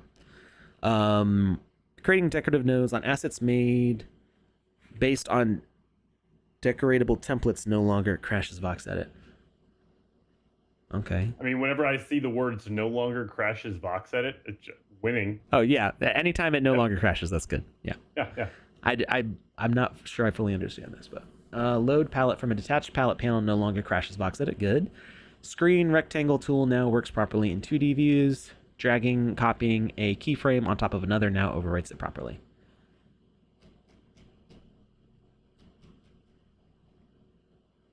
So see more just brought me to the same. See more shows you the previous version. But it gives you a little bit more. No, it was the same amount. One. Oh, it was it? Okay, good. Yeah, that's it. We got through the whole changelog. Yay. Woo! Success. All right, real quick. We're gonna speed run speed. Okay. Because I've been promising to test out the speed gems, and I need to do that on a single player experience that is part of the season. So let's find Sueco here. Panda says, ooh, what's speed run? And it's not that kind of a speed run. Alex is going to be testing out speed gems to see if they actually are making a difference. It's not possible to fully hide the chat in game. You can press that minus and it'll make it smaller, but it does not fully go away.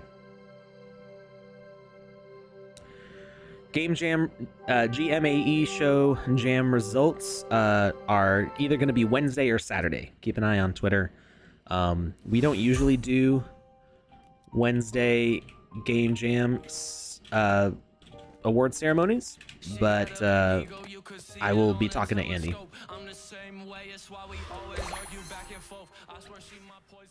All right, so let's get a nice...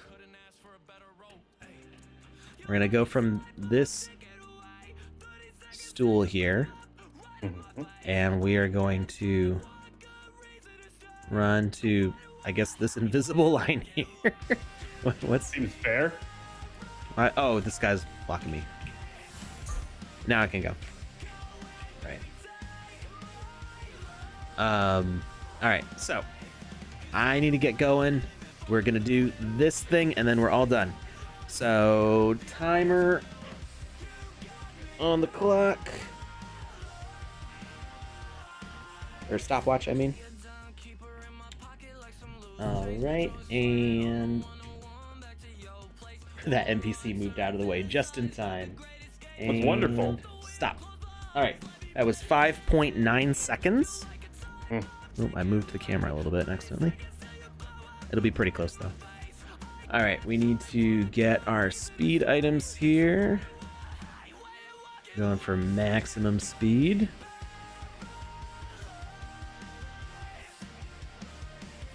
Maximum effort.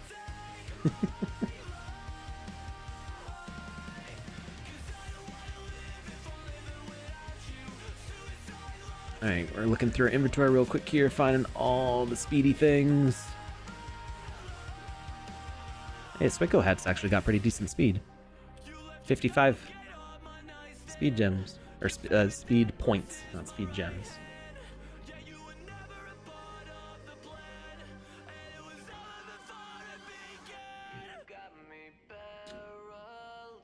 Alright. Can we get an opacity slider for in-game chat so we can just make it disappear? Not immediately. I think we want a way to have like a camera mode, and probably like minimize interface items. Like a lot of like MMOs have that, where you can like have more a more immersive view without all of like the game data going on the sides. So I think that's something that we do want to do. I'm not sure how soon we'll see it though. So we'll just keep an eye out for it. What am I? I'm at 197 speed points. I think I can go a little faster than that. I think I got up to like 250 before. I've got too many items. The next thing we need to be able to filter by and sort by values Jamming in our catalyst. inventory. Oh yeah, and rarity, or that would be catalyst. Well, yeah, both. I mean, like being able to do all those would be good. Yeah. Be able to sort our inventory, or even make. I mean, so you can manually like use a separate wallet to like hold all your items, and then just put like the ones you want to use the most in your main wallet for play. Not a bad idea. It costs actual money to do that for the gas fees, but it is also doable. It would add more safety to the setup as well. Right. Why don't you just use all the like the alpha pass stuff, because most of that has speed gems in it. Like the alpha shield. I'm going for the biggest difference, so that way it's measurable. Gotcha. So what was the speed what was the time that we said? It was 5.9 seconds. All right, now we've got 253 speed on here. I don't think I have any faster items.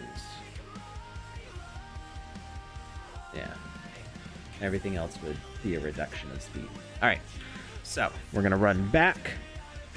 Hopefully that NPC doesn't get in the way. 5.9 seconds. We're gonna reset the time and run back.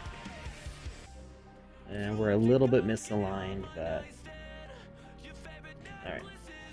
Well, we're gonna rerun it here, go in the same direction because I can line up better. Run and test. So does Super that guitar have a lot of speed on it?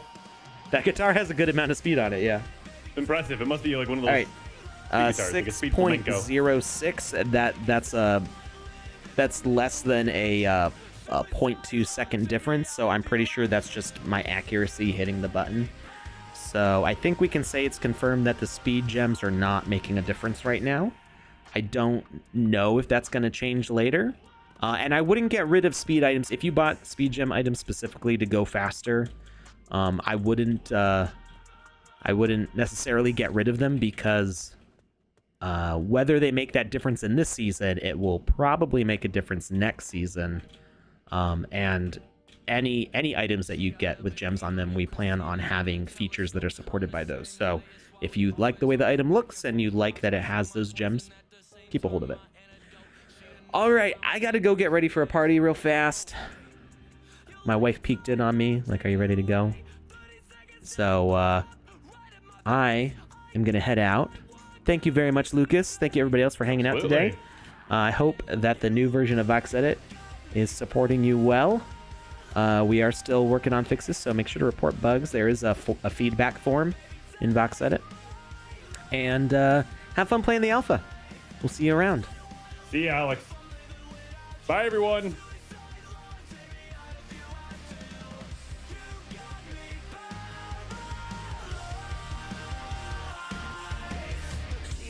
Keep her in my pocket like some loose change. Swerving on the 101 back to your place. Won't run, turn.